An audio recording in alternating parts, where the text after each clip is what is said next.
देखिए, फिजिकल का ऑलमोस्ट हमने कोर्स खत्म कर लिया है। एक बार जरा देख लेते हैं क्या क्या रह रहा है फिजिकल में, ताकि थोड़ा एक बार आइडिया आ जाएगा। फिजिकल में पहले हमारी हेडिंग थी मोल कंसेप्ट, ये हमने खत्म कर लिया था। मोल कंसेप्ट 2 भी हमने पूरा का पूरा खत्म कर दिया था। इसके बाद एटॉमिक स्ट्रक्चर एक टॉपिक था, इसको भी हमने पूरा खत्म कर लिया है। इसका बहुत ज़रूरी है थोड़ा इसको रिवाइज भी करना। अभी मैं एक बार बताऊंगा इसकी कहाँ नीड बढ़ने वाली है, और थोड़ा ज्वाइन कर रहे हैं कुछ लोग, तो थोड़ा उनको ज्वाइन कर लें। एटॉमिक स्ट्रक्चर, फिर एटॉमिक स्ट्रक्चर के बाद हमने टॉपिक किया था यहाँ पे गैस स्टेट, ये भी एक टॉपिक हमने पूरा का पूरा खत्म कर लिया। मोल कॉन्सेप्ट 2 प्लस रेडॉक्स इसी में था, इसको आप जानते हैं, ये भी हमने खत्म कर लिया है। गैस स्टेट के बाद दो टॉपिक इधर थे, केमिकल इक्विलिब्रियम, ये हमने कंप्लीट खत्म कर लिया है। एक आयनिक था इक्विलिब्रियम, ये भी हमने कंप्लीट कर लिया, इधर ये कंप्लीट कर लिया है। इसके बाद अभी सॉलिड स्टेट हमने खत्म कर लिया है। एक का नाम सॉल्यूशन है, ये भी हमने खत्म कर लिया है। एक रह रहा है हमारे पास इलेक्ट्रोकेमिस्ट्री, ये हमने दोनों कंप्लीट कर लिया है। सॉल्यूशन आज बचा हुआ पार्ट भी मैं तुरंत कर दूंगा अभी। एक रह रहा है हमारे पास काइनेटिक्स, ठीक है। और एक हमारे पास कोर्स में नहीं है लेकिन इसको हम पढ़ेंगे, न्यूक्लियर केमिस्ट्री नाम है। ये टॉपिक बोर्ड में नहीं है लेकिन जेई में आजकल ये आ रहा है, तो इसको जरा हम करेंगे। बोर्ड में नहीं है लेकिन जेई में आ रहा है, तो इसमें नहीं है और इसमें है, तो इसको करेंगे। ये टॉपिक है। और दो टॉपिक थोड़ा हमने स्टार्टिंग किया था लेकिन कर नहीं पाए थे, इसमें एक नाम है थर्मोडायनेमिक्स और एक का नाम है थर्मोकेमिस्ट्री। ये टॉपिक है, थर्मोडायनेमिक्स और थर्मोकेमिस्ट्री, ठीक है। ये दो टॉपिक इधर रह रहे हैं, तो इतने रह रहे हैं इधर। अगर किसी बच्चे ने एटॉमिक स्ट्रक्चर जरा यहाँ देख लें, मैंने ये बहुत पहले स्टार्टिंग के लेक्चर में आपको बताया था, और न्यूक्लियर, ये दोनों अगर केमिस्ट्री में बहुत अच्छा कर लेता है, जिसमें से मैंने ये टॉपिक तो करवा ही दिया है, एटॉमिक स्ट्रक्चर करवा दिया है, अगर ये कर लेता है दो टॉपिक, तो 12th में एक चैप्टर होगा। 12th में सर फिजिक्स में पढ़ाएंगे मॉडर्न फिजिक्स, 12th में सर पढ़ाएंगे मॉडर्न फिजिक्स, ये आपको पढ़ना नहीं पड़ेगा, ये मैं यहीं पढ़ा दूंगा पूरा डिटेल में, आप देखना। मैंने इसका मॉडर्न फिजिक्स का हाफ पार्ट मैंने यही कर दिया था, एटॉमिक स्ट्रक्चर में पूरा पढ़ा दिया था। जब सर पढ़ाएंगे मॉडर्न फिजिक्स तो आपको लगेगा कि सर ने पढ़ा दिया ऑलमोस्ट। तो जैसे ही न्यूक्लियर एक रह रहा है हमारे पास, जैसे ही न्यूक्लियर खत्म होगा और स्ट्रक्चर फैटम हमने पूरा खत्म कर लिया है, ये दो टॉपिक खत्म होते ही मॉडर्न फिजिक्स पूरा खत्म हो जाएगा। तो न्यूक्लियर करने से दो फायदा है, मैंने आपको बताया। पहले तो हमारे ये बोर्ड के सिलेबस में बिल्कुल नहीं है, तो ऐसा समझे नहीं कि मतलब बोर्ड के सिलेबस में नहीं तो पढ़ने जरूरत नहीं है, ये जेई के सिलेबस में, इसलिए इसको थोड़ा हम करेंगे। और जैसे ही टॉपिक हमारा खत्म होगा तो हमारा मॉडर्न फिजिक्स खत्म हो जाएगा। फिजिकल ऑलमोस्ट हमने खत्म कर लिया है। इलेक्ट्रो हार्डली 10 to 12 डेज लगेगा, आप समझ लें, ठीक है। काइनेटिक्स जो है 15 डेज के आसपास लगेगा ये टॉपिक करने में। इलेक्ट्रो के लिए आयनिक बहुत अच्छे से आना चाहिए, अगर आयनिक बहुत अच्छे से नहीं आता है तो इलेक्ट्रो हम कर नहीं पाएंगे। मतलब मैं तो पढ़ाऊंगा, पिछले साल भी मैंने ऐसे बच्चों को बोला था, बच्चों ने अरे सर आप टेंशन मत लो, पढ़ाओ आराम से। मैंने आराम से पढ़ा दिया, बाद में उनका फीडबैक ये आया कि इलेक्ट्रो उनको समझ में नहीं आया। तो इलेक्ट्रो के लिए आयनिक बहुत अच्छा होना चाहिए, आयनिक वो आप देख लेंगे, बहुत इंपॉर्टेंट है। जिसका आयनिक अच्छा होगा वही इलेक्ट्रो में कर पाएगा, अदरवाइज बस आएगा जाएगा कुछ भी कर नहीं पाएगा। हर दिन आयनिक के कंसेप्ट आएंगे तो खराब हो जाएगा मामला, आपसे रिक्वेस्ट है देख लेना। काइनेटिक्स हम यहाँ पे जो पढ़ेंगे वो थोड़ा बेसिक लेवल का हम पढ़ेंगे, क्योंकि काइनेटिक्स के लास्ट पेज में लिखा होगा refer to higher engineering classes. तो काइनेटिक्स जो है बेसिकली हायर इंजीनियरिंग क्लासेस की टॉपिक है, जो हम यहाँ करेंगे, थोड़ा मोड़ा करेंगे काइनेटिक्स का, बेसिक आइडिया ले लेंगे। जैसे रेट क्या होता है रिएक्शन का। अब तक हम लोग पिछले क्लास में ये देख रहे थे कि N2 प्लस H2 मिलके NH3 बना रहे हैं, जरा देख लो आप। फिर हमने ये देखा कि अगर ये इक्विलिब्रियम पे होगा तो क्या करते हैं, तो आप जानते हैं ली चैटले प्रिंसिपल लगाते हैं वगैरह वगैरह, ये सब चीजें हम देखते हैं। प्रोडक्ट बना लेते हैं, रिएक्टेंट बना लेते हैं, कितना बनाते हैं, मोल देख लेते हैं, अमाउंट देख लेते हैं। लेकिन इसके बाद हम लोग धीरे धीरे कोर्स में इसका रेट देखेंगे। रेट का मतलब कितने टाइम में कितना बन रहा होगा प्रोडक्ट, इसको रेट वगैरह बोलते हैं। ये काइनेटिक्स में हम देखेंगे। काइनेटिक्स में रेट ऑफ द रिएक्शन हम निकालते हैं, तो first order, second order, zero order वगैरह हम 3-4 टॉपिक काइनेटिक्स में करेंगे। 15 दिन के आसपास में काइनेटिक्स लगेगा, हम कर लेंगे। न्यूक्लियर हमें करने में टोटल 6 डेज आसपास लगेगा। न्यूक्लियर करने में टोटल में 6 डेज के आसपास लगेगा। इधर दो टॉपिक ये काफी बड़े हैं, इन दोनों में तो थोड़ा काफी टाइम लगने वाला है, ये दोनों काफी बड़े टॉपिक हैं, तो इनको जरा मैं दिखूंगा कैसे करूंगा। न्यूक्लियर 5-6 दिन के अंदर निपट जाएगा। एक सरफेस हम स्टार्ट करेंगे, सरफेस थोड़ा थ्योरेटिकल पार्ट है, सरफेस पूरा का पूरा थ्योरी है, ठीक है। एक न्यूमेरिकल आता है, उसको हम देख लेंगे कौन सा न्यूमेरिकल है। अब पूरा का पूरा थ्योरी है। सरफेस से हर साल एक क्वेश्चन है जेईई मेंस में, तो अगर मैं जैसे तैयारी करता तो मैं सरफेस को थोड़ा तेजी से करता, ठीक है, कि सरफेस का वेटेज ज्यादा है। तो इस तरीके से हमने रखा है पूरा आइडिया। तो अभी हम सरफेस में क्या करेंगे, आज तो पहले जो सॉल्यूशन का बचा हुआ पार्ट है पहले हम कर ही लेंगे, और सरफेस में भी, ठीक है, सरफेस में एक दिन लिखेंगे और एक दिन हम समझेंगे। जैसे आज पूरा हम लिखेंगे सरफेस में जो जो कंटेंट है पूरा लिखेंगे, कल की क्लास में लिखने का काम कम होगा, समझने का काम ज्यादा होगा, फिर अगले दिन केवल लिखने का काम होगा और एक दिन समझने का काम होगा। तो सैटरडे तक मुझे लगता है हम सरफेस पूरा कंप्लीट कर लेंगे। सरफेस बहुत छोटा चैप्टर है, तो ये पूरा का पूरा फिजिकल है। जब एक बार हम पूरा फिजिकल खत्म कर लेंगे तो इसमें भी टॉपिक हम डिवाइड कर लेंगे, कौन कौन सा टॉपिक जेईई मेंस के लिए इंपॉर्टेंट है, कौन सा टॉपिक एडवांस के लिए इंपॉर्टेंट है, वो मैं बता दूंगा, आप अच्छे से रट्टा मार लेना। बोर्ड के लिए क्या क्या इंपॉर्टेंट है, ड्यूरिंग लेक्चर मैंने आपको बताया था, ये टॉपिक बोर्ड में पढ़ लेना, ये टॉपिक बोर्ड में आ रहा है प्रीवियस में। जब मैं बोलूँ प्रीवियस में तो 10 सालों का सेट मैं आपको देख के बता रहा हूँ, आपको बताऊँ, मैंने 10 साल का सेट जेईई का, नीट का, एनडीए का, जितने भी पैन इंडिया में एग्जामिनेशन होते हैं +2 लेवल के, मैंने सब ऑलमोस्ट याद कर रखे हैं। आपको मैं बताऊँ सारे क्वेश्चन सब मैंने अपने याद रख रखा है। आप देखते होंगे मैं कभी भी लिख देता हूँ प्रीवियस का क्वेश्चन है, क्योंकि मैंने सारे कंटेंट ही याद कर रखा है, तो बच्चे को प्रॉब्लम नहीं आना चाहिए। तो 10 साल के सेट को देखते हुए जो रेगुलर बार बार क्वेश्चन आ रहा है उसको हमने बता दिया था, ये बोर्ड के लिए इंपॉर्टेंट है। तो चैप्टर में जो जो बोर्ड के लिए होगा मैंने उसको बोल दिया है, आप उसे देख लेना। दूसरी बात, फिजिकल हमारा पूरा ऑलमोस्ट खत्म होने के चांसेस पे, आप देख रहे हैं खत्म हो जाएगा। जैसे ही फिजिकल हमारा खत्म हो जाएगा तो इंपॉर्टेंट टॉपिक कौन कौन सा जेईई मेंस का मैं बोल दूंगा, और कौन कौन सा एडवांस का वो बोल दूंगा। और जेईई में 57% या 55 to 57% 12 से क्वेश्चन आता है, मैं पहले बता दूं आपको ये। और 55 इधर आ रहा है तो 45 इधर में, या बुक्स में लिखा होगा 43% के आसपास में 11 से क्वेश्चन आता है, ठीक है, 11 से क्वेश्चन आता है। तो 11th का वेटेज ये है और 12th का वेटेज ये है, ठीक है। तो ये फिजिकल का है। थोड़ा सा इनऑर्गेनिक को भी एक बार ओवरव्यू ले लेते हैं कि इनऑर्गेनिक में हम लोग कहाँ पे एग्जिस्ट कर रहे हैं, अभी देख लेते हैं जरा से एक बार इनऑर्गेनिक में। इनऑर्गेनिक के बारे में थोड़ा देख लेते हैं, क्योंकि ये दो बड़े टॉपिक है। इनऑर्गेनिक काफी इंपॉर्टेंट है। इनऑर्गेनिक के लिए सबसे पहले थोड़ा चैप्टर का नाम था पीरियोडिक टेबल, जो हमने अच्छे से कर लिया है। पीरियोडिक टेबल ऐसा चैप्टर है जिसको अच्छे से बार बार पढ़ते रहना चाहिए। हर साल 2 क्वेश्चन आते हैं, इस साल भी 2 क्वेश्चन था, प्रीवियस में भी 2 क्वेश्चन था, उसके पिछले साल 3 क्वेश्चन था। तो इसको तैयार वायर कर लेना चाहिए। 25 क्वेश्चन में आप समझ लें कि 5 चैप्टर ऐसे हैं जहाँ से हर साल क्वेश्चन आते हैं। अगर 6 चैप्टर आप तैयार कर लें तो हर साल क्वेश्चन आ रहा है। जब हर साल आ रहा है तब सेफ एंड सिक्योर है। जैसे पीरियोडिक टेबल हो गया, इसी तरीके से कॉम्प्लेक्स कंपाउंड है, इसी तरीके से जो हमने भी बताया पी ब्लॉक्स हैं, कुछ कुछ ऐसे चैप्टर्स हैं जिनसे फिक्स है कि क्वेश्चन आएगा तो उनको रट्टा रट्टा मार लेंगे तो हमारा काम चल जाएगा। तो पीरियोडिक टेबल बहुत इंपॉर्टेंट है। इसके बाद मैंने आपको बताया कि केमिकल बॉन्डिंग एक बहुत इंपॉर्टेंट है, केमिकल बॉन्डिंग एक बहुत इंपॉर्टेंट है। फिर इसके बाद एस ब्लॉक, फिर P block, D and F block, एक मेटलर्जी। ये पी ब्लॉक 2 बार मैं लिख देता हूँ ताकि भी मैं बताता हूँ इनमें हम लोग कहाँ पे हैं। Complex compound, heating effect, salt analysis, heating effect, salt analysis. इसके बाद मेटलर्जी में लिख दिए P block, D F and S block हो गए। हाइड्रोजन एक देख लेते हैं, इनके बारे में जरा देखते हैं। ये 2 चैप्टर तो आपको हर हाल में अच्छे से रिवाइज करके रखना चाहिए, यही बैकबोन है, ठीक है। ये 2 चैप्टर बहुत इंपॉर्टेंट है, कुछ भी इसी को तैयार करना है। हमने ये टॉपिक पिछले क्लास में कर लिया है, 11th में ये भी कर लिया था। ये टॉपिक जिसको मैं थोड़ा सर्कल बना रहा हूँ, ये मैं अभी कुछ दिन में एक बार दोबारा आपको रिवाइज करवाऊंगा। ये 3 टॉपिक में दोबारा रिवाइज करवाऊंगा 12th के लिए, ताकि आपका 12th अच्छा हो जाए।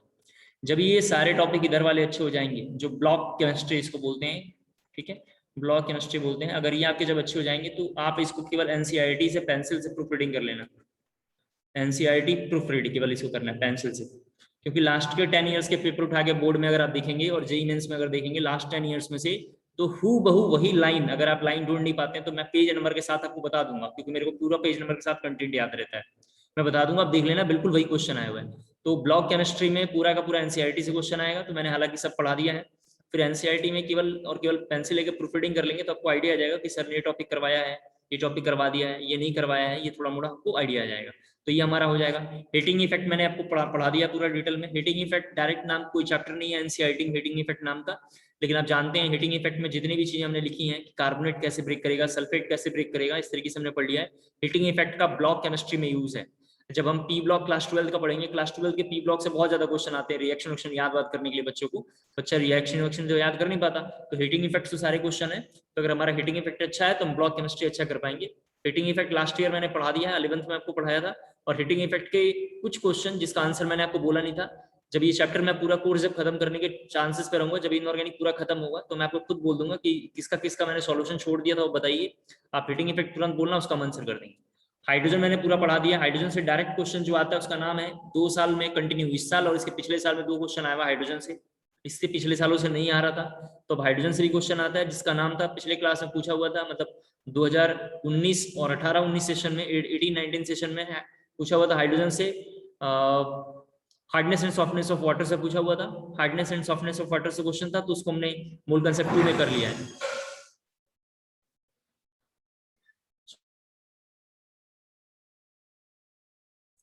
तो हाइड्रोजन से हमने हार्डनेस एंड सॉफ्टनेस से क्वेश्चन था, इसको भी हमने प्रीवियस में कर लिया है।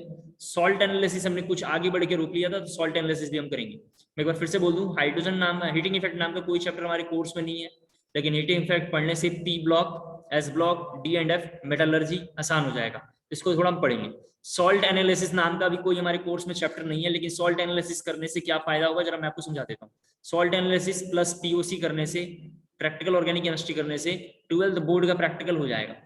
12th बोर्ड का प्रैक्टिकल हमारा हो जाएगा, ये 2 टॉपिक करने से हमारे 12th बोर्ड का प्रैक्टिकल हो जाएगा आराम से। तो हमने पीओसी पढ़ ही लिया है ऑर्गेनिक में, दोबारा रिवाइज करना है। सॉल्ट एनालिसिस भी हमने ऑलमोस्ट कर लिया था, आधा कर लिया था, इसी में कंटिन्यू हमें करना है, तो सॉल्ट एनालिसिस हम देख लेंगे। दूसरी बात, प्रैक्टिकल को लेकर आप बिल्कुल परेशान ना हो, यहाँ पे अटेंडेंस वगैरह देते रहेंगे, नहीं तो क्या होता है स्कूल में आप जानते ही हैं यार, हम तो एक एम्प्लॉय हैं, बस एक सर्विस देते हैं, पैसे लेते हैं उसके बदले, और कुछ नहीं है। हमारी क्या हैसियत है, कुछ भी नहीं। तो जो कोऑर्डिनेटर्स हैं या रिपोर्टिंग ऑफिसर हैं, जब मैं आपके बारे में बोलूंगा कि इस बच्चे का नंबर बढ़ा दीजिए, जैसे एक्स नाम का बच्चा है मेरे क्लास में, मैं बोलूंगा इसका नंबर बढ़ा दीजिए, तो पूछेंगे एक बार कि इसका अटेंडेंस कितना है बताइए जरा सा, तो मैं अटेंडेंस रोज मुझे भेजना होता है, तो आपका अटेंडेंस तो देखेंगे, अगर अटेंडेंस उनके हिसाब से ठीक नहीं होगा तो नंबर कम कर देंगे। इस बार जो हॉस्टलर्स थे मेरे पास स्कूल में, मैंने उनको 30 में 30 नंबर दिलवाए थे, केवल एक बच्चे का एक नंबर इस बार 28 हो गया है, नहीं तो बाकी सारे बच्चों के 30 में 30 नंबर है। केवल एक बच्चे का 28 हो गया, उसके बिहेव से हुआ, और लास्ट टाइम आके टीचर से झगड़ा कर दिया था यहाँ पे, इतना बदतमीजी करने की पता नहीं क्या जरूरत होती है बच्चों को। तो 30 नंबर आपको इजीली मिल जाएंगे। और प्रैक्टिकल फाइल क्या बनानी है वो भी आप टेंशन ना लें, अभी 1.5 महीना में गवर्नमेंट रूल पास करेगी, देखते हैं, पता नहीं क्या है, अभी सीबीएसई की साइड पर कुछ भी है नहीं।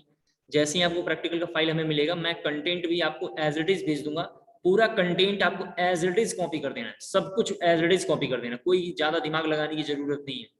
और जैसा फाइल मैं बोलूंगा वैसा ही फाइल लेना है। लास्ट ईयर में, जरा सुन लें आप, लास्ट ईयर में मैंने 5 बच्चों को बोला था कि मॉडर्न एबीसी लेने के लिए, या मॉडर्न की इस तरीके से लेना था, एबीसी या जेबीडी की मैंने बोला था लेने के लिए। बच्चे गए 20-20, 30-30 रुपए की पता नहीं कैसा फाइल लेकर आए, 50 रुपए का, 60 रुपए का ऐसा फाइल खरीद लिए।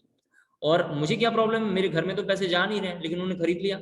और जब यहाँ पे स्कूल में एग्जामिनेशन हुआ, तो मैंने जब इन्विजिलेटर वगैरह आते हैं तो लोग थोड़ा सा बैठे रहे, मैं डायरेक्ट बच्चों को बोला कि ये कॉपी लो और आराम से लिखना शुरू करो। जैसे बाहर इन्विजिलेटर उधर बिजी था, मैंने बोला यार बच्चों से, मैं पता रहता बच्चे बच्चे होते हैं, कहाँ पढ़ के आते हैं, सच्चाई का सामना सबको रहता है। मैंने बोला अपना अपना फाइल आप लोग पहचानते हैं, बोले यस सर। मैंने उठाओ और आराम से लिखो, कोई होगा हम देख लेंगे। और कोई आता था मैं इन्फॉर्म कर देता था उनको कि इसको नीचे कर लेंगे तुरंत, बच्चे तुरंत नीचे कर लेते थे। फिर वो गए मतलब ऊपर रख के लिखेंगे, बच्चे आराम से ऊपर रख के लिखते थे। इससे तो बच्चों का कॉन्फिडेंस लेवल बना रहता है, समझ रहे हैं आप। अब जो बच्चे मान लेते हैं कि सस्ते सस्ते फाइल खरीद लेते हैं, अब उनकी फाइल में तो कंटेंट ही नहीं रहेगा जो लिखना है। तो बच्चे मुंह देख रहे थे, मैंने उनसे बोला कि आपके पास कहाँ हुआ फाइल, बोले सर वो तो हमें पता नहीं था कि इसलिए फाइल लेना जरूरी था। मैंने बोला तो कैसे करें, तो बोले सर आप देख लीजिए। तो हमने दूसरे का फाइल अरेंज करके उनको दिया। इसका मतलब ये है कि वही फाइल लेना है जो मैं बोलूंगा आपको, ये बहुत जरूरी है अगर 30 नंबर इजिली और आराम से लेना है तो। और बाकी ऑलमोस्ट हमने कोर्स बता दिया है, क्या क्या वेटेज है आप देख लेना। सॉल्ट एनालिसिस पीओसी का कहाँ यूज है मैंने आपको बता दिया। ये एक चैप्टर कॉम्प्लेक्स कंपाउंड है, जो थोड़ा काफी बड़ा चैप्टर है, जो 20 दिन के आसपास में खत्म होगा, 20 डेज के आसपास में खत्म होगा। लास्ट चैप्टर हमारा इनऑर्गेनिक का यही है। ये ब्लॉक केमिस्ट्री जो है, P block, D and F और मेटालर्जी, हमारा यही 12th में रह रहा है। मतलब सरफेस के बाद पी ब्लॉक है, डी एंड एफ है, मेटालर्जी है। तो 3 दिन इसको लगेगा रिवाइज करने में हमें, 3 दिन इसको लगेगा और 3 दिन इसको लगेगा। टोटल 9 डेज के अंदर हम लोग ये रिवाइज कर लेंगे।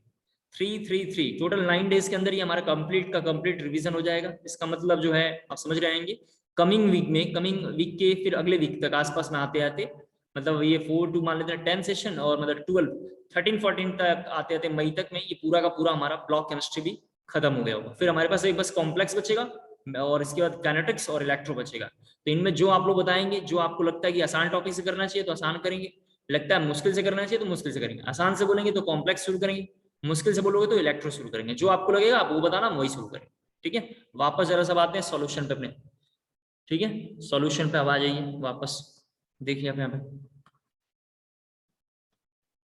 सॉल्यूशन में लास्ट ईयर में हमने टॉपिक बोला था डिटर्मिनेशन ऑफ, जरा देखें आप,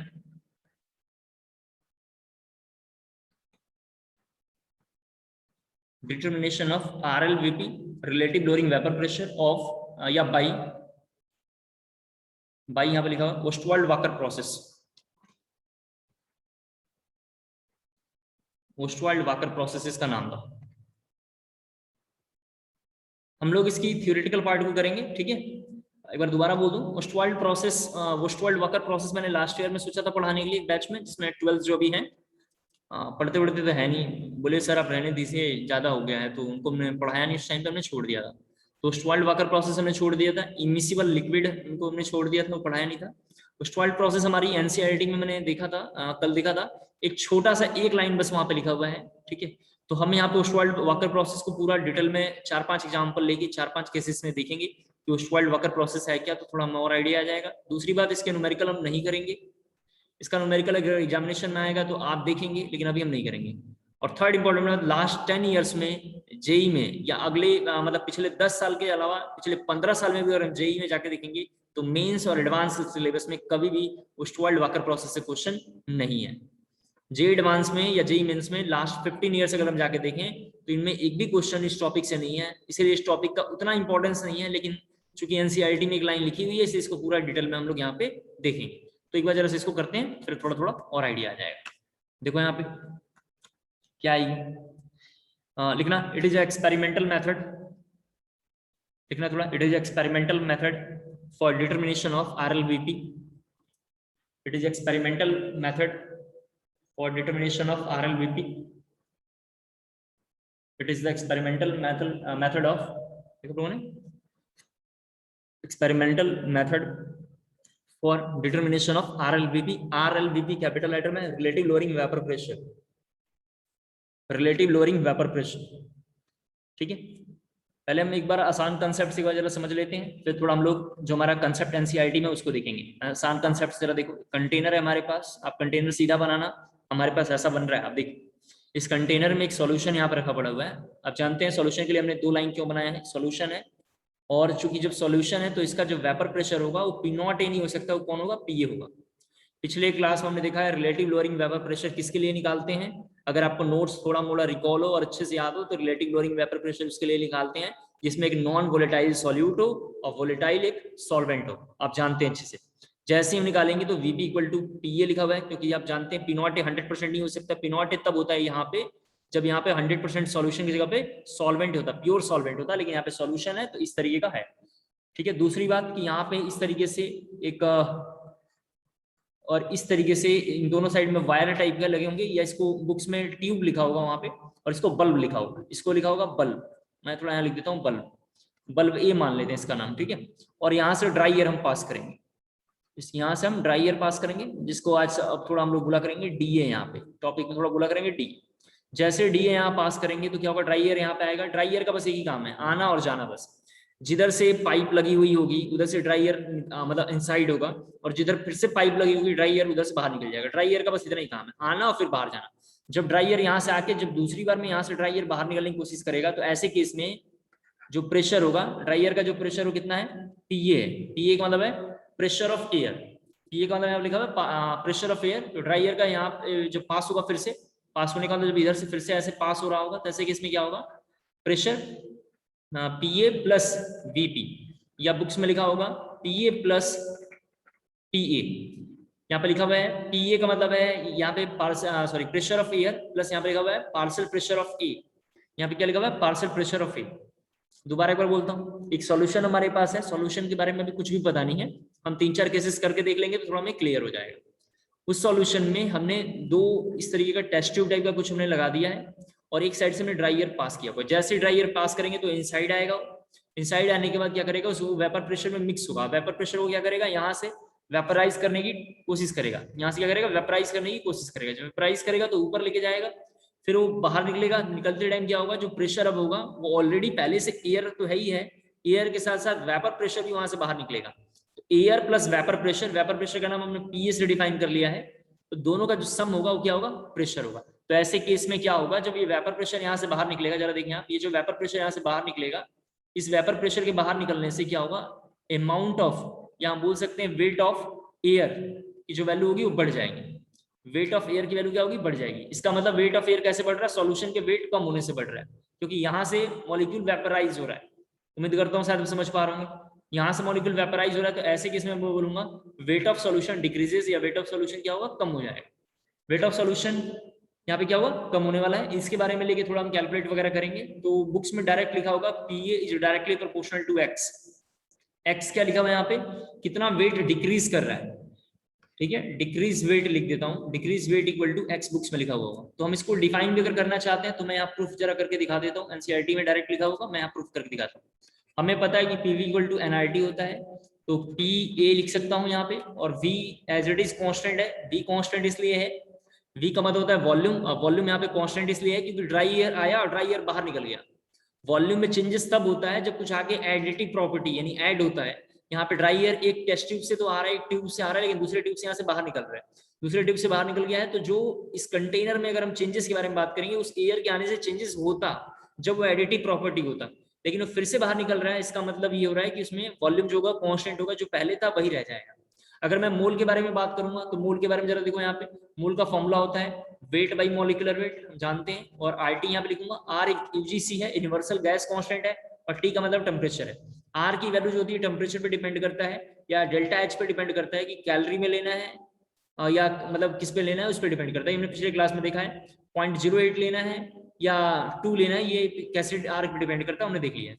अगर फिर मैं इसको जरा और थोड़ा सिंप्लीफाई करूं तो पी ए यहाँ पे लिखा हुआ है इंटू वी, डब्ल्यू की जगह पे जरा देखो हम एक्स लिखेंगे, क्योंकि डिक्रीज वेट कितना है यहाँ पे लिखा हमने एक्स, वेट कितना है एक्स, तो हमने लिख लिया। मोलर मास 18 लिख सकते हैं। किसके लिए हमने 18 लिया, क्योंकि वाटर के लिए हम कंसीडर कर रहे हैं। सॉल्यूशन का मतलब है वाटर। मैंने आपको बताया कि बाय डिफॉल्ट आपको वाटर ही लेके चलना है, और वाटर की सारी वैल्यू आपको याद रखना है। वाटर की क्या क्या वैल्यू याद रखना है, molarity, direct question last years में मेडिकल में और जेई में आए हुए हैं। डेंसिटी याद रखना था, मैंने आपसे बताया था। इसका ईएलवीपी की वैल्यू हमें याद रखनी है, आरएलवीपी की वैल्यू हमें याद रखनी है, लैटेंट हीट हमें याद रखनी है, जल बिना जीवन संभव नहीं है, तो जितनी भी चीजें हैं सब याद रखना है। और यहाँ पे क्या करेंगे हम, आर और टी लिख देंगे। आर टी कॉन्स्टेंट है, आर भी कॉन्स्टेंट, टी भी कॉन्स्टेंट, वी भी कॉन्स्टेंट, और 18 भी कॉन्स्टेंट। तो यहाँ से हमें दिखाई दे रहा है ये लाइन, क्या दिखाई दे रहा है हमें, कि P A is directly proportional to X. क्या दिखाई दे रहा है, P A is directly proportional to X. ये हमारा था केस 1 आरएलवीपी कैलकुलेट करने के लिए। अब इसी को यूज करके थोड़ा हम 2-3 फॉर्मूले वगैरह डिफाइन करेंगे, जो पहला एनसीईआरटी वाला उठा लेते हैं। इसको जरा कॉपी कर लीजिए अब जल्दी से, पहले हो गया कॉपी, आगे बढ़ते हैं थोड़ा।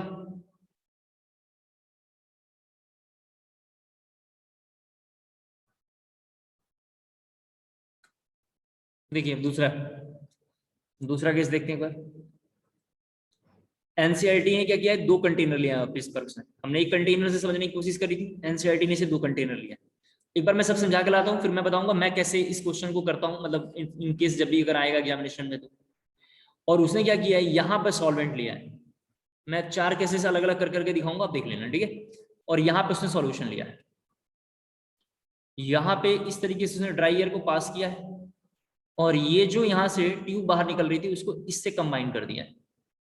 ये जो ट्यूब यहाँ से बाहर निकल रही थी उसको इससे कंबाइन कर दिया है, फिर यहाँ से इसको बाहर कर दिया इस तरीके से। ये एनसीईआरटी के थ्योरी पोर्शन से क्वेश्चन था एक, मैं पेज नंबर के साथ आपको बता दूंगा, अभी आप देख लेना, ठीक है। यहाँ पे लिखा हुआ है ड्राई एयर पास करेंगे इस तरीके का।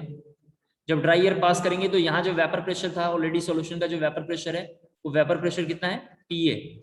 टीए वेपर प्रेशर कैसे पता चलता है, अगर कोई सॉल्वेंट हो, जरा फिर से सुन लें, अगर कोई सॉल्वेंट हो और वो सॉल्वेंट का अगर हम वेपर प्रेशर देखेंगे 100% प्योर हो, उसका नाम P0 A लेते हैं, 100% P0 B लेते हैं, आप जानते हैं। लेकिन सॉल्यूशन में वेपर प्रेशर कितना होता है, PA लेते हैं। तो ऐसे किसमें सॉल्यूशन होगा, फिर आप जानते हैं कि यहाँ से ड्राई एयर आया होगा, तो ड्राई एयर प्लस PA, जरा यहाँ देख लें ड्राई एयर का वैल्यू कितना था, PA हमने लिखा था, तो PA प्लस कैपिटल P, जरा देख लो यहाँ से बाहर निकलेगा। जब बाहर निकलेगा तो यहाँ पे वेपर प्रेशर जनरेट होगा, उसका नाम हमने PA मान लिया। फिर से एक बार बोल रहा हूँ, वेपर प्रेशर यहाँ पे क्या निकल के आ रहा होगा, PA निकल के आ रहा होगा। तो इस केस में हमने आपसे बताया कि क्या होगा, वेट लॉस होगा। अभी मैंने बताया था वेट लॉस कितना होगा, x होगा, अपनी मर्जी से मैंने माना है, जिसको हम ऐसे लिखेंगे PA जो डायरेक्टली प्रोपोर्शनल टू x। ये भी कहां से आया, अपनी मर्जी से मैंने मान लिया है। जब यहाँ सॉल्वेंट होगा तो ये नीचे की ओर आएगा। सॉल्वेंट का वेपर प्रेशर जब हम देखेंगे, सॉल्वेंट का वेपर प्रेशर कितना होता है, P0 A, कितना होता है, P0 A। तो जब यहाँ से बाहर निकलेगा, यहाँ से बाहर निकलेगा तो यहाँ वेपर प्रेशर कितना होगा, P0 A होगा। तो ऐसे केस में जरा देख लें आप थोड़ा सा, ऐसे केस में अब पूछेगा कि कितना वेपर, जरा देख लो यहाँ पे, एब्जॉर्ब हुआ होगा। मैं वेपर एब्जॉर्ब कैसे निकालूंगा, तो P naught A minus P. दोबारा एक बार जरा समझाता हूँ ये क्या चीज है। एक साइड जो लेफ्ट में कंटेनर बना हुआ होगा, जो भी लेफ्ट में कंटेनर होगा, जाहिर सी बात है जब ड्राई एयर पास होगा तो ड्राई एयर आएगा, सॉल्यूशन का कोई ना कोई यहाँ पे एक वेपर प्रेशर होगा जो यहाँ पे ऊपर में बना होगा, इस वेपर प्रेशर को लेगा और इसके साथ फिर बाहर ऊपर निकलने की कोशिश करेगा। इसको लेने के बाद ये जो वीपी था इसको लेके तुरंत वो बाहर निकलेगा, बाहर निकलेगा फिर क्या करेगा, इस कंटेनर में आके गिरेगा। जब इस कंटेनर में गिरेगा तो इस कंटेनर में भी कोई ना कोई वेपर होगा, इसको और ये वेपर प्रेशर को लेके फिर से यहाँ बाहर निकलेगा, ये जो इस तरीके से बाहर चला गया। तो पूछ रहा है कितना वेपर एब्जॉर्ब हुआ है, तो वेपर एब्जॉर्ब कैसे निकालेंगे, P naught A minus P. तो बुक्स में यहाँ पे जरा देखो weight loss equal to Y लिखा होगा, वाई ग्राम मान लेते हैं इसको, और इसको भी ग्राम मान लेते हैं थोड़ा न्यूमेरिकली सॉल्व दिखाने के लिए, और इसको आसान शब्दों में लिखा होगा P naught A minus P A equal to, या डायरेक्टली प्रोपोर्शनल वाई लिख लेते हैं, डायरेक्टली प्रोपोर्शनल वाई लिखा हुआ होगा। आरएलवीपी का पिछले क्लास में हमने फॉर्मूला पढ़ा है कि आरएलवीपी जरा देखो आप, P naught A minus P A divided by P naught ए। ये हमने सॉल्यूशन में राउल्ट्स लॉ का केस 1 जब देखेंगे तो वहां पे हमने फॉर्मूले को पढ़ लिया है, राउल्ट्स लॉ के फॉर्मूले को हमने पढ़ लिया है। हम भी क्या करेंगे, P naught A minus P ए को एज इट इज ऊपर रहने देंगे, जरा देख लो आप नीचे में, जरा देखें आप नीचे में हम क्या करेंगे, पी नॉट ए रहने देते हैं, प्लस पी ए को ऐड कर देते हैं, यहाँ पे जरा देखो प्लस पी ए को ऐड कर देते हैं और माइनस पी ए को ऐड कर देते हैं। Plus P A minus P हमने कर दिया ताकि कोई चेंजेस दिखाई ना दे। प्लस पी और माइनस पी आने से नीचे जो भी लाइन हमने लिखा है और पीछे वाली जो लाइन है दोनों कैसी है, सेम है, ये दोनों लाइनें कैसी हैं, सेम है। जब अब हम ध्यान से देखेंगे P naught A minus P ए की जगह पे हम वाई लिख सकते हैं, P naught A minus P ए की जगह पे ये वैल्यू वाई लिख दिया हमने, और इधर देखेंगे P not plus P A की वैल्यू लिखा हुआ है, माइनस पी ए लिखा हुआ है, यहाँ पे लिखेंगे वाई प्लस एक्स, क्या लिखेंगे, वाई प्लस एक्स। तो ये जो वैल्यू है किसका है, आरएलवीपी का है। ये वाला आरएलवीपी का, ये आपको ऐसे एरो नहीं बनानी, मैं समझाने के लिए लिख रहा हूँ। ये राउल्ट्स लॉ का केस 1 था, और ये जो भी हमने निकाला है ये कैसे निकाल रहे हैं हम यहाँ पे, वॉकर मेथड से निकाल रहे हैं, ओस्टवाल्ड वॉकर मेथड से इसको हम सॉल्व कर रहे हैं। उम्मीद करता हूँ आपको क्लियर हो गया हो। इसको जरा जल्दी से कॉपी करना है आपको, ये लिख लेते हैं जरा केस 2 यहाँ पे, और 2-3 देखेंगे थोड़ा सा तो थोड़ा और अच्छे से क्लियर हो जाएगा आपको।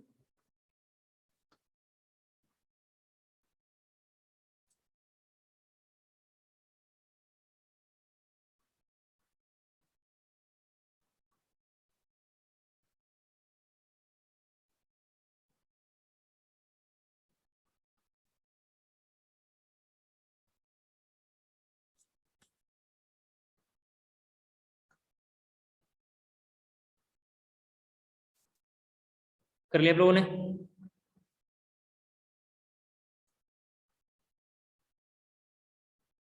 आगे बढ़ते हैं, देखते हैं थोड़ा सा और एग्जाम्पल। अगर आपसे क्वेश्चन में मान लेते हैं ऐसा पूछता है, हालांकि हमने ऐसे क्वेश्चन कर लिया लेकिन मैं दोबारा थोड़ा लिख रहा हूँ। अगर क्वेश्चन में पूछ रहा है कि मोलर मास ऑफ सॉल्यूट बताओ कितना होगा, अगर आपसे ये क्वेश्चन में पूछता है तो कैसे निकालते हैं।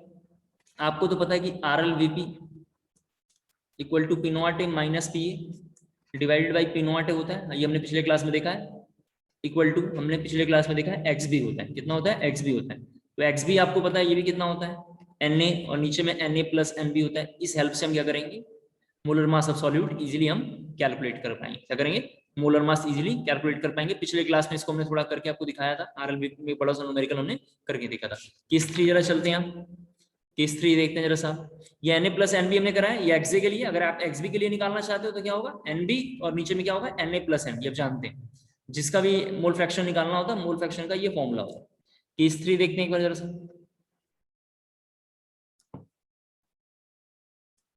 केस 3 में 2 कंटेनर इस बार देखते हैं, ये 2 कंटेनर है हमारे पास।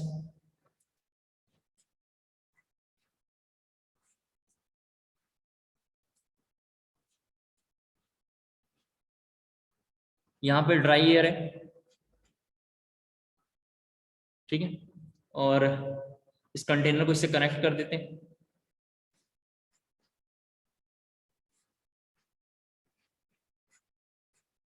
इस तरीके से बना हुआ है इस बार, लेकिन सॉल्यूशन में इस साइड में सॉल्वेंट है और इस साइड में सॉल्यूशन है। पिछली बार में सॉल्यूशन इधर था, सॉल्वेंट उधर था, देख लें आप। तो यहाँ पे जो वेपर प्रेशर होगा, यहाँ पे जो वेपर प्रेशर होगा वो होगा पी नॉट ए। यहाँ का वेपर प्रेशर क्या होगा, पी नॉट ए, और यहाँ का जो वेपर प्रेशर होगा वो कितना होगा, पी ए। वेपर प्रेशर क्या होगा, पी ए। यहाँ से ड्राई एयर आया होगा, ड्राई एयर जब यहाँ से वेपर प्रेशर को लेके साथ में ऊपर आएगा तो यहाँ पे जो वेपर प्रेशर जनरेट होगा उसको हम क्या बोलेंगे, केवल P नॉट है, इस तरीके से हमने लिखा है। और यहाँ पे जो वेपर प्रेशर बाहर निकल रहा होगा उसको अगर मैं बोलूँ तो कितना होगा, PA होगा। उम्मीद करता हूँ आपको क्लियर हो पा रहा होगा, उम्मीद करता हूँ आपको क्लियर हो पा रहा होगा। एक थोड़ा डिहाइड्रेटिंग एजेंट थोड़ा यूज करके भी बताऊंगा अभी क्या होता है, थोड़ा इसको पहले एक बार देखते हैं। और यहाँ पे क्वेश्चन में कई बार ऐसे एक लाइन पूछा होगा, जरा इस लाइन को मैं बताता हूँ, जरा सा देखो, ऐसा बनाया हुआ होगा, इसको थोड़ा सा एक बार ऐसे बनाना है। ये भी क्या होता है मैं आपको बताऊंगा। ये यहाँ पे थोड़ा सा ये जो लाइन हमने लिखा था मैं इधर लिखता हूँ। ये लाइन हमने क्या लिखा है यहाँ पे, vapour pressure that is P. और यहाँ पे ये लाइन थोड़ा ऐसा बना हुआ है, इस लाइन का मतलब मैं बताता हूँ अभी क्या है थोड़ा सा, अब ये हम ऐसा लिख लेंगे, ठीक है। इसका नाम यहाँ पे केवल एक लाइन लिखा हुआ, डिहाइड्रेटिंग एजेंट। डिहाइड्रेटिंग एजेंट कुछ होता होगा, अभी मैं बताऊंगा 5 मिनट में बताऊंगा, पहले आप देख लो। ऐसे कुछ लिखा हुआ डिहाइड्रेटिंग एजेंट लिखा हुआ साथ में, ठीक है, डिहाइड्रेटिंग एजेंट। इसके बारे में जरा देखते हैं। केस वन ले लेते हैं जरा, इसके अंदर भी 2 लाइन लिख लेते हैं। केस थर्ड के अंदर केस वन देखो, वेपर प्रेशर एब्जॉर्ब कब होता है, वेपर प्रेशर एब्जॉर्ब कब होगा, जब वेट लॉस होगा। वेपर प्रेशर एब्जॉर्ब का मतलब है वेट लॉस। केस टू के बारे में अगर मैं बात करूं तो केस टू जरा देखो आप, वेपर प्रेशर एब्जॉर्ब या लूज कब होगा, एब्जॉर्ब या लूज कब होगा। केस वन क्या है, वेपर प्रेशर एब्जॉर्ब कब होगा, जब वेट लॉस होगा। वेपर प्रेशर एब्जॉर्ब या लूज कब होगा, कैसे पता चलेगा, तो एब्जॉर्ब का मतलब मैंने बताया कि वेट लॉस, लूज का मतलब होगा weight gain. Vapour pressure lose कब होगा, तो बोलेंगे गेन हो रहा हो। इसको अगर हम देखना चाहेंगे कि इसको अपने वर्डिंग में देखना चाहेंगे तो कैसे करेंगे हम, प्रेशर ऑफ बल्ब टू, इसका नाम बल्ब टू रख लेते हैं, ठीक है। हाँ, बल्ब टू हमने रख लिया और इसका नाम bulb A. Bulb A bulb two कैसे हमने रखा है, ये अपनी मर्जी से हमने माना है। किसी क्वेश्चन में अगर प्रेशर टू की वैल्यू अगर ग्रेटर देन प्रेशर वन हो जाएगा तो हम बोलेंगे वेपर प्रेशर एब्जॉर्ब होगा। अब प्रेशर टू की वैल्यू जरा देख लें आप, कम हो जाए प्रेशर वन से, तो ऐसे वाले केस में हम बोलेंगे वेपर प्रेशर यहाँ पे लूज हो रहा है। मैं आपको एक स्क्रीनशॉट शेयर करूंगा अभी, थोड़ा मैं इसको जरा समझा के और लाऊं तो आपको स्क्रीनशॉट में जरा शेयर करूंगा। आप पहले जरा इसे कॉपी कर लीजिए, जहां से मैं कंसेप्ट एक बार मैंने आपको समझाया है तो उसको भी जरा मैं एक बार समझाता हूँ, आप पहले इसे कॉपी कर लीजिए।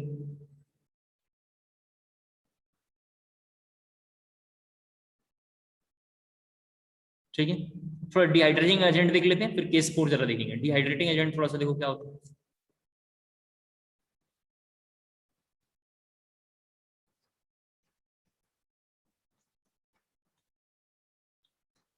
हाइड्रेशन का मतलब होता है वाटर,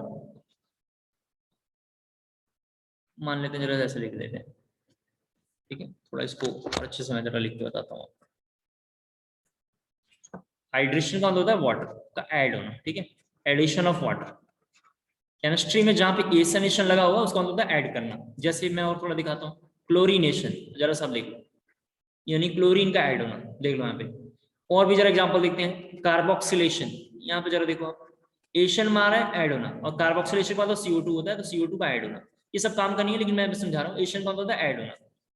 और केमिस्ट्री में डी वर्ड जहां लगा हुआ उसका मतलब होता है बाहर होना, उसका मतलब होता है बाहर करना। तो डी का मतलब बाहर करना, मैंने आपको समझाया था पिछले क्लास में। तो बाहर करना, और किसको बाहर करेंगे, वाटर को बाहर करेंगे। जैसे डी कार्बोक्सिलेशन लिखा हुआ हो कहीं केमिस्ट्री में, लिखा हो डी कार्बोक्सिलेशन, तो डी का मतलब आप समझ गए होंगे बाहर करना है। किसको बाहर करना है इस बार, CO2, आउट ऑफ CO2, इस तरीके से बुक्स में लिखा होगा। CO2 को बाहर करने के काम इसका लेंगे, इसको किसको करेंगे, वाटर को बाहर करने के काम करेंगे। तो डिहाइड्रेटिंग एजेंट का मतलब ऐसा है कि कोई ऐसा एजेंट लेना है जो वाटर मॉलिक्यूल को एब्जॉर्ब करे। वाटर का मतलब हो गया जो मॉइस्चर को एब्जॉर्ब करे।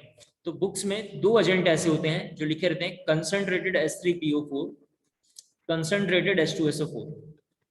इसको हम कम से कम 15 से 20 बार अभी यूज करने वाले हैं। क्लास 11th और 12th में हमने इसको, 11 में कम यूज किया था, 12th में 20 बार कम से कम यूज करेंगे, तो थोड़ा अच्छे से क्लियर होगा। तो डिहाइड्रेटिंग एजेंट का बस इतना काम है, फंक्शन क्या है, ये क्या करता है, ये मॉइस्चर को एब्जॉर्ब करता है, डिहाइड्रेट करता है बेसिकली, मतलब हाइड्रेशन को एब्जॉर्ब करता है या वाटर मॉलिक्यूल को एब्जॉर्ब करता है। उम्मीद करता हूँ आपको क्लियर हो गया हो। तो एक थोड़ा हम डिहाइड्रेटिंग एजेंट का भी एग्जाम्पल जरा एक बार देखते हैं, फिर मैं थोड़ा आपको शेयर करूंगा, आप देख लेना है।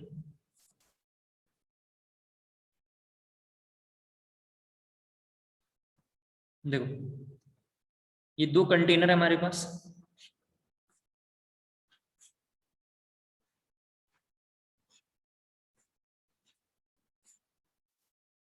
और इस तरीके से बुक्स में बनाया हुआ है ड्राई एयर। और इस बार उसने ऐसा फिगर बनाया है, और यहाँ पे डिहाइड्रेटिंग एजेंट रखा हुआ है।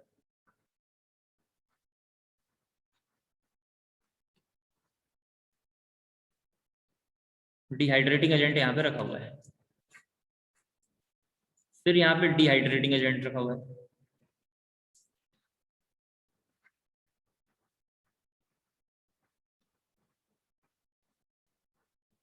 डिहाइड्रेटिंग एजेंट रखा हुआ है, यहाँ पे सॉल्वेंट है और यहाँ पे सॉल्यूशन है। इसका वेपर प्रेशर हमें पता है P नॉट ए होगा। इसका वेपर प्रेशर क्या होगा? P नॉट ए होगा। इसका वेपर प्रेशर हमें पता है कितना होगा? PA होगा। मैंने सबके वेपर प्रेशर लिख दिया। यहां से हम क्या करेंगे? ड्राई एयर पास करेंगे। यहां से क्या करेंगे? हम ड्राई एयर पास करेंगे।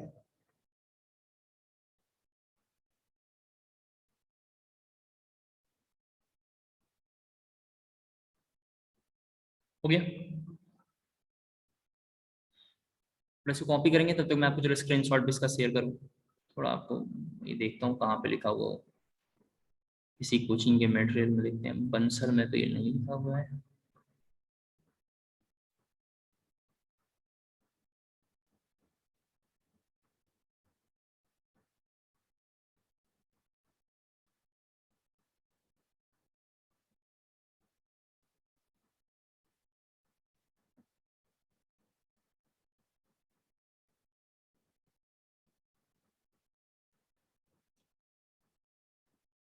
रेजोनेंस में थोड़ा मोड़ा है।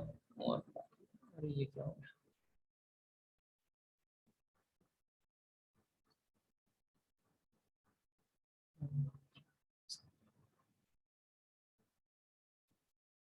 वेट करें एक बार जरा, मैं आपको ये स्क्रीनशॉट शेयर करता हूँ ताकि एग्जैक्ट आपको कंटेंट दिख पाए।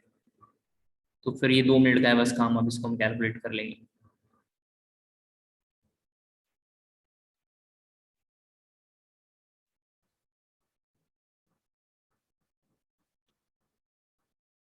देखिए जरा अपना व्हाट्सअप, ठीक है? मैं जरा उसमें शेयर कर रहा हूँ।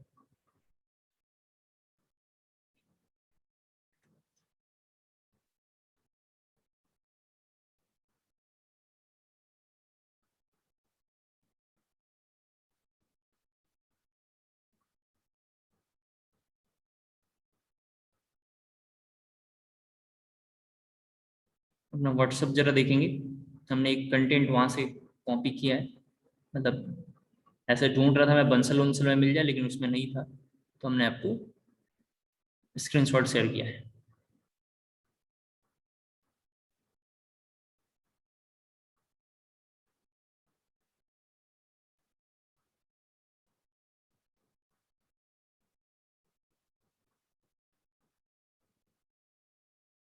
ठीक है, देखिए आप सॉल्वेंट क्या है, सॉल्यूट क्या है। यहाँ पर हमने ड्राई एयर डिहाइड्रेटिंग एजेंट इसने सीधा रखा था। हमने ये पूरा बात आपको समझाया होगा। अब जरा मैं इसको कैलकुलेट करके दिखाता हूँ, फिर आप उसको पढ़ोगे तो थोड़ा सा अच्छे से क्लियर हो जाएगा। आपको तो पता है कि यहाँ जो डिहाइड्रेटिंग एजेंट हमने लिख दिया होगा, तो यहाँ पे जरा देखो जो मॉइस्चर एयर आएगा, यहाँ थोड़ा देखेंगे। यहाँ पे इस केस में जो मॉइस्चर एयर आया होगा, इसका नाम इस तरीके से लिख दिया था, मॉइस्चर एयर आया होगा, इसको डिहाइड्रेटिंग एजेंट क्या करेगा?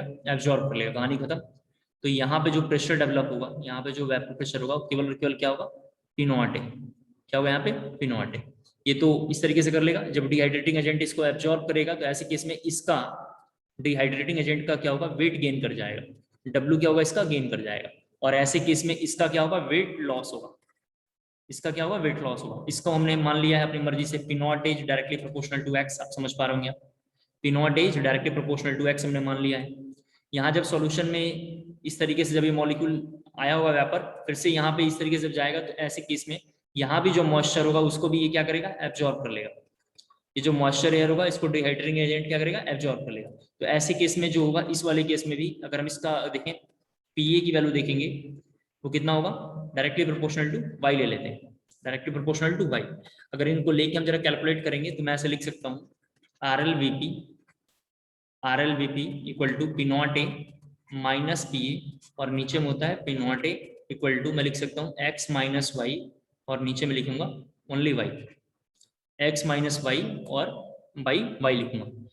मैंने यहाँ पे एक बार में माइनस किया है। पिछले वाले को जब देखेंगे आप वहां पे, तो हमने उस तरीके से पिछले वाले क्वेश्चन में हमने लिखा है y ऊपर में लिखा था, आपको याद होगा, और y प्लस एक्स हमने नीचे में लिखा है। पिछले वाले क्वेश्चन में y ऊपर लिखा था और y प्लस एक्स हमने नीचे लिखा था। तो किस क्वेश्चन में लेस करेंगे, किस क्वेश्चन में ऐड करेंगे, ये भी मैंने आपको, जब आप देखेंगे केस थर्ड में देखेंगे तो मैंने वहां पे समझाया है कि वेपर प्रेशर एब्जॉर्ब होगा तो वेट लॉस होगा, वेपर प्रेशर एब्जॉर्ब होगा तो वेट लॉस होगा। वेट लॉस कब होगा, जब प्रेशर 2 की वैल्यू प्रेशर 1 से मतलब ज्यादा हो। अच्छा, प्रेशर कैसे पता चलेगा वो भी मैं आपको जरा भी बताता हूँ। प्रेशर 2 और 1 क्या है, 1 और 2 बल्ब है हमारा। फिर वेट लूज कब होगा, जब हमारा गेन होगा। गेन होगा तो ऐसे केस में प्रेशर 2 की वैल्यू ज्यादा होगी और प्रेशर 1 से। ये प्रेशर के बारे में भी जरा मैं थोड़ा समझाता हूँ कि प्रेशर मुझे कैसे पता चलता है किसी क्वेश्चन का। देखें जरा सा प्रेशर के बारे में, क्योंकि एग्जामिनेशन में तो प्रेशर भी आपको मेंशन नहीं किया हुआ होगा या कहीं न्यूमेरिकल में किया हुआ होगा। प्रेशर देखिए, अगर इस कंटेनर में कितना वेपर प्रेशर है ये अगर मुझे देखना होना हो तो हम क्या करेंगे, इस सॉल्यूशन का पहले नेचर देखेंगे। आप जानते हैं यहाँ तो हम देखेंगे कि सॉल्यूट कैसा है और सॉल्वेंट कैसा है। हमने कैसे देखा होगा, मैं ऐसे देखता हूँ, देखो आप ये कैसे हम देखेंगे। इसके बाद अमाउंट दोनों का निकालेंगे, दोनों का मोल निकालेंगे। जैसे मान लेते हैं इसको Na मान लिया और इसको Nb मान लिया, तो इन दोनों का अमाउंट हम पहले निकाल लेंगे। जब दोनों का अमाउंट आ जाएगा तो अमाउंट आने से हमें पता चलेगा कितना वेपर प्रेशर यहाँ से जनरेट हो रहा है। वेपर प्रेशर कैसे पता चलेगा, अगर मान लेते हैं सॉल्यूट उसमें नॉन वोलेटाइल है तो सॉल्वेंट का केवल केवल वेपर प्रेशर होगा। और जिसमें दोनों के दोनों वोलेटाइल है, मान लेते हैं कि इसमें नॉन वोलेटाइल था ये सॉल्यूट, तो इसका एक वेपर प्रेशर आया होगा। तो यहाँ पे जो वेपर प्रेशर होगा किसका होगा, P0 का होगा। लेकिन एक कंटेनर में मान लेते हैं दोनों का दोनों वोलेटाइल है, दोनों का डोलो का मतलब Na और Nb दोनों का दोनों क्या है, वोलेटाइल है। तो ऐसे केस में जो वेपर प्रेशर जनरेट होगा वो Vp इक्वल टू, Vp बोलो या P बोलो एक ही बात होता है, वेपर प्रेशर या प्रेशर की वैल्यू कितना होगा, तो इस तरह बोलेंगे Pa प्लस Pb। और Pa के बारे में पूछोगे तुम लिखेंगे P0A XA plus P0B XB हम लिखते थे। तो उम्मीद करता हूँ आपको क्लियर हो पा रहा होगा हमने कैसे निकाला है वेपर प्रेशर। बेसिकली वो अमाउंट सॉल्यूट सॉल्वेंट पे डिपेंड कर रहा है और नेचर पे डिपेंड कर रहा है। अगर इतनी बातें जरा समझ में आया हो तो जल्दी से यस मैसेज जरा ड्रॉप करना है। इतनी बातें जरा समझ में आ गया हो तो जल्दी से यस मैसेज ड्रॉप करेंगे।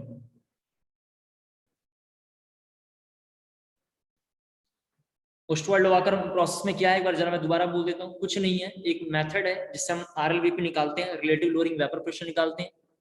हमारे कोर्स में केवल एक लाइन का डेफिनेशन है क्लास 12 की एनसीईआरटी में, तो जब हम एनसीईआरटी पढ़ेंगे तो थोड़ा हमें ट्रबल ना, इसलिए हमने किया। इससे प्रीवियस में क्वेश्चन नहीं आया हुआ है, ठीक है। तो वापस जरा सा आ जाएंगे सरफेस केमिस्ट्री की ओर, जहां हमने कंटिन्यू करा था। इस तरह सॉल्यूशन हमारा कंप्लीट हो गया, सॉल्यूशन हमने कंप्लीट कर लिया। सरफेस केमिस्ट्री की ओर आएंगे थोड़ा सा। सॉल्यूशन एक बार एनसीईआरटी अगर आप देखना चाहते हैं तो एनसीईआरटी भी हम देख लेते हैं, कोई बात नहीं, थोड़ा सा वेट कर लीजिए, मैं एनसीईआरटी भी देख लेते हैं। एनसीईआरटी केमिस्ट्री पीडीएफ,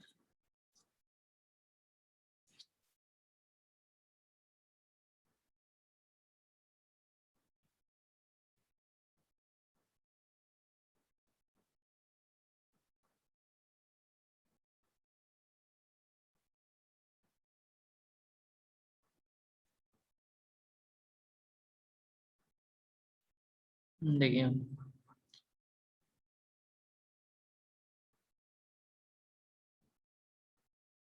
ये देखो सॉल्यूशन, सॉल्यूशन चैप्टर हमने स्टार्ट किया था।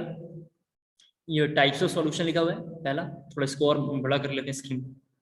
टाइप्स ऑफ सॉल्यूशन लिखा हुआ है, होमोजीनियस, हेट्रोजीनियस, बाइनरी सॉल्यूशन क्या होता है, सॉल्वेंट क्या होता है, सॉल्यूट क्या होता है। जब मैं कोई चैप्टर खत्म कर दूं तो आप पेंसिल से प्रूफ रीडिंग घर पे कर लिया करना, ताकि आपको भी आइडिया लग जाएगा कि मतलब सर क्या छोड़ रहे हैं और क्या पढ़ा रहे हैं। फिर इसके बाद टाइप्स ऑफ सॉल्यूशन हमने पढ़ा दिया है। प्रीवियस जेई मेंस में मैंने देखा है और बोर्ड में इस टेबल से 2.1 से क्वेश्चन आया हुआ है, ठीक है। 2.1 से प्रीवियस में क्वेश्चन आया हुआ है, बोर्ड में तो एक दो बार आया हुआ है, ठीक है। फिर कंसंट्रेशन टर्म क्या होता है, तो यहाँ पे लिखा हुआ मास परसेंटेज, परसेंट W/W हमने पढ़ लिया है, परसेंट V/V भी हमने पढ़ लिया, आप जानते हैं। फिर इसके बाद mass by volume percentage, percent W/V हमने पढ़ ली है। पीपीएम यहाँ पे इसने एक लाइन में डेफिनेशन लिखा है, लेकिन सभी बच्चे को पता है कि पीपीएम वही कैलकुलेट कर पाएगा जिसको hardness and softness of water अच्छे से आता होगा। पीपीएम वही कैलकुलेट कर पाएगा जिसको hardness and softness of water अच्छे से आता होगा। फिर हमने मोल फ्रैक्शन भी कर लिया था, आप जानते हैं अच्छे से। मोल फ्रैक्शन भी हमने कर लिया। मोल फ्रैक्शन के ये सब फॉर्मूले वर्मूले हैं जिन सबको हमने अच्छे से पढ़ लिया है, कोई दिक्कत इसमें आंदा नहीं है हमें। फिर एग्जाम्पल नंबर 2.1 मैंने पूरा का पूरा सॉल्व कर दिया है, आपको कोई दिक्कत नहीं आएगी। मोलारिटी हमने कर दिया है, आप जानते हैं मोलारिटी के बारे में। 2.2 भी क्वेश्चन हमने प्रीवियस में मतलब क्लास में 11th क्लास में इसको हमने कवर किया था मोलारिटी में, आपको यहाँ पे दिक्कत नहीं आएगी। एग्जाम्पल नंबर आगे बढ़ते हैं, मोलालिटी देखते हैं आगे। मोलालिटी भी हमने पिछले क्लास में कर लिया है और मोलालिटी से में कोई प्रॉब्लम नहीं है। 2.3 मैंने एक बार देखा है, बोर्ड में क्वेश्चन में आया हुआ है, 2.3 बोर्ड में आया हुआ है, एक बार मैंने देखा है। इसके बाद मैंने आपको बताया था, जरा प्लीज यहाँ देखें, यहाँ पे जरा सभी बच्चे देखें मेरे को, शायद अगर मैं यहाँ पे कलरफुल बना पाऊँ, यहाँ अच्छा नहीं कर पा रहा हूँ मैं। देखिए यहाँ पे आप इस लाइन को जरा देखना है, सॉरी। एग्जाम्पल 2.3 के ऊपर से 3 लाइनों को जरा देखेंगे। यहाँ पे लिखा हुआ है molarity is a function of temperature, this is because volume depend on temperature and the mass does not. हमने पिछले क्लास में आपको लिखवाया होगा ग्रुप ए या ग्रुप बी में, वहां पे हमने लाइन लिखवाया होगा कौन सा मास पे डिपेंड करता है, कौन सा वॉल्यूम पे डिपेंड करता है। उनसे भी कंटिन्यू क्वेश्चन आया हुआ, तो जरा उसको हम ठीक कर लेंगे। इंटेक्स्ट के बारे में जरा सा आते हैं। इंटेक्स्ट का क्वेश्चन हमने ऑलमोस्ट सॉल्व किया है, आप इसके बार घर पे देखेंगे तो मैं क्लियर हो जाएगा। इसके बाद जरा देखना सॉल्युबिलिटी, सभी बच्चे देखें। सॉल्युबिलिटी हमने क्लास लास्ट में करा था, 12th क्लास में, जो अभी सॉल्यूशन हमने लास्ट में किया था। जैसे पहला लिखा solid in a liquid, solid in a liquid direct इसमें लिखा है, हमने पहले करा था केस 1। टाइप्स ऑफ सॉल्यूशन जरा देखेंगे, हाइपो, हाइपर और आइसो के बाद पार्ट 1 में था हाइपो, हाइपर, आइसोटोनिक। अब पार्ट 2 में था solid in solid, solid in liquid, liquid in gas, आपको याद होगा। तो इसमें लिखा हुआ है केवल लिखा हुआ है सॉलिड इन लिक्विड। उम्मीद करता हूं हमको क्लियर हो पा रहा होगा। फिर लिखा हुआ इफेक्ट ऑफ टेम्परेचर, हमने भी वहां देख लिया था। इफेक्ट ऑफ प्रेशर लिखा, हमने भी इसको देख लिया है, ठीक है। फिर सॉरी, फिर लिखा हुआ solubility of gas in a liquid, ये भी हमने पिछले क्लास में देख लिया है। आपको मैंने बताया था solubility of gas in a liquid, इसी का नाम हेनरी लॉ है, थोड़ा काफी इंपॉर्टेंट है। हेनरी लॉ इसी का नाम है। हेनरी लॉ जरा से देखो यहाँ पे लिखा हुआ है हेनरी लॉ, इसका एप्लीकेशन और इसके बारे में हमने बताया था, इसके लिमिटेशन, ये तीनों काफी इंपॉर्टेंट है, जो पिछले क्लास में हमने हेनरी लॉ को लेके कर लिया था। पिस्टन क्या होता है ये सब मैंने आपको समझा दिया, पिस्टन कैसे फंक्शन करता है ये सब भी मैंने पिछले क्लास में आपको पढ़ा दिया है। फिर इसके बाद फर्दर आगे बढ़ेंगे। ये टेबल ओबल हमारे किसी काम का नहीं है, इसको याद करने की जरूरत नहीं, कोई कांस्टेंट और स्टैंड भी याद करने की जरूरत आपको नहीं है। एग्जांपल नंबर 2.4 देखेंगे तो आपको समझ में आ जाएगा कि मतलब इसमें क्या लिखा हुआ है। 2.4 देखेंगे तो आपको अच्छे से क्लियर हो पाएगा। इसके बाद फर्दर आगे फिर बढ़ते हैं हेनरी लॉ के बाद, जरा देखते हैं यहाँ पे लीच एटले प्रिंसिपल क्या होता है, ये सब मैंने आपको समझा दिया है क्लास 11th में। एनॉक्सिया डिजीज क्या होता है, इफेक्ट ऑफ टेम्परेचर के ऊपर जरा देखोगे यहाँ पे लिखा हुआ है एनॉक्सिया। देख रहे हैं आप, मैंने यही लाइन पिछले क्लास में लिखवाया था, सेम लाइन आपको कंटेंट मैंने पूरा का पूरा कॉपी करके आपको लिखवाया था। जरा देखिए आप, इफेक्ट ऑफ टेम्परेचर के ऊपर 2 लाइन पूरा लिखा हुआ है, मैंने दोनों लाइन पूरा का पूरा एनसीईआरटी से कॉपी करके लिखवाया था, ताकि आपको अच्छे से समझ में आ पाए, ठीक है। इसके बाद एनॉक्सिया क्या है, प्रीवियस में पूछा हुआ है, आप इसे देख लेंगे। फिर वेपर प्रेशर ऑफ सॉल्यूशन या liquid solution, liquid solution direct इसने बताया है, मैंने आपको सबसे पहले बताया था इवेपोरेशन क्या होता है, फिर मैंने आपको बताया वेपर प्रेशर क्या होता है, फिर मैंने वेपर प्रेशर किस पे डिपेंड करता है, नहीं डिपेंड करता है, फिर वेपर प्रेशर ऑफ लिक्विड के बारे में बताया, लिक्विड में भी प्योर वोलेटाइल लिक्विड, फिर मतलब अलग अलग करके हमने देखा था, फिर हमने सॉल्यूशन देखा था। इसने डायरेक्ट सॉल्यूशन लिया है, इसने पार्शियल प्रेशर को डायरेक्ट कैलकुलेट किया, हमने सभी केसेस के अलग अलग करके पढ़ा था, तो टाइम लिया था, लेकिन अच्छे से समझाने के लिए मैंने सब पढ़ाया था। फिर ग्राफ भी हमने अच्छे से देख लिया है, ये ग्राफ ऐसा क्यों बनता है मैंने आपको ये समझा दिया था। डबल फेसेस ग्राफ बनेगा, आपको 2 रीजन के इसमें ग्राफ बनेंगे, ये सब मैंने आपको पढ़ा दिया था पिछले क्लास में, कोई दिक्कत आपको नहीं आ रही होगी। फिर इसने डायरेक्ट देखो यहाँ पे पेज नंबर 44 एनसीईआरटी में देखेंगे आप यहाँ पे, तो इसमें डायरेक्ट इसने पार्शियल प्रेशर भी कैलकुलेट करा दिया, जिसका नाम है वाई और वाई टू, जिसका मोल फ्रैक्शन नाम था, mole fraction in gaseous phase, जिसको हमने अलग करके पढ़ा था। उम्मीद करता हूँ आपको क्लियर हो पा रहा हो गया। फर्दर फिर आगे जरा बढ़ेंगे।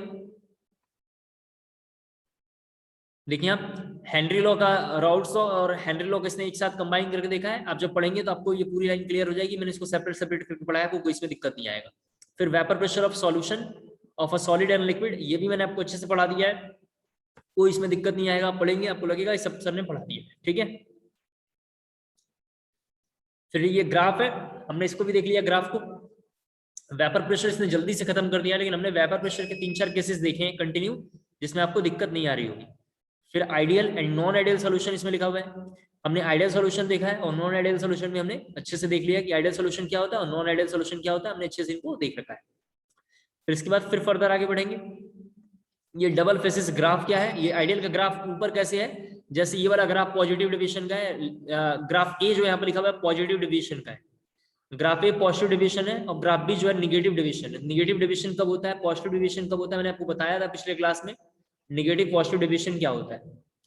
इसके बाद मैंने बताया था ये एग्जांपल थोड़ा याद करना बहुत जरूरी है, जो मैंने आपको बताया था केमिकल बॉन्डिंग से हमने कॉपी किया, जब मैं बोला करूं इससे कॉपी किया तो वहीं पे लिखना था, आपको याद है एजियोट्रॉप एक बहुत इंपॉर्टेंट टॉपिक है, मैंने आपको बता दिया था। एजियोट्रॉप हमें थोड़ा याद रखना है, जो काफी इंपॉर्टेंट है। इसका कॉलीगेटिव प्रॉपर्टी में एबनॉर्मल मोलर मास क्या होता है, इसे मैंने आपको बताया है। यहाँ पे लिखा हुआ है RLVP क्या होता है, मैंने RLVP भी आपको कैलकुलेट करना अच्छे से सिखाया है।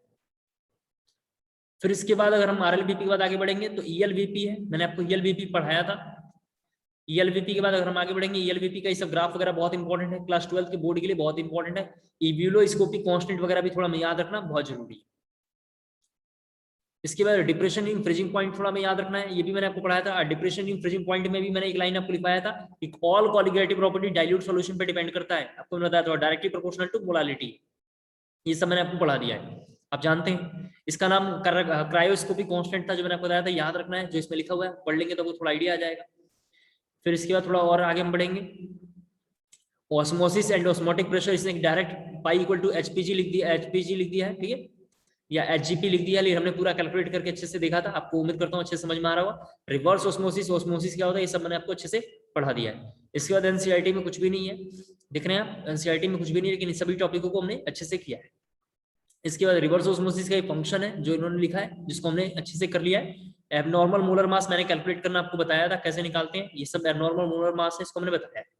आई क्या होता है ये भी मैंने पढ़ाया, आई का नाम क्वांटम फैक्टर है, आप जानते हैं, इसको भी हमने अच्छे से पढ़ा दिया है। फिर फर्दर अगर आगे बढ़ेंगे थोड़ा सा देखेंगे हम, तो बस इसके बाद इसकी समरी उमरी है, आप पढ़ लेना, आप देख लेना। क्लास 12 की 2 चैप्टर हमने खत्म कर दिए हैं। आप घर पे एक बार, मेरा ये है ऐसा मानना है कि सॉलिड स्टेट सॉल्यूशन एक बार NCERT से देख लेना, इनमें कोई डाउट होगा तो मुझे बताना, उसको हम लोग देख लेंगे ड्यूरिंग लेक्चर। आप बता देना, हर दिन 5-10 मिनट पहले मैं उसको जरा सा डिस्कस कर लूंगा, और हम लोग कल सरफेस करेंगे शार्प, और सरफेस 3 to 4 डेज के अंदर हम लोग कंप्लीट कर लेंगे। थोड़ा छोटा चैप्टर है, जल्दी हो जाए। आज के लिए इतना बहुत है। Thank you so much.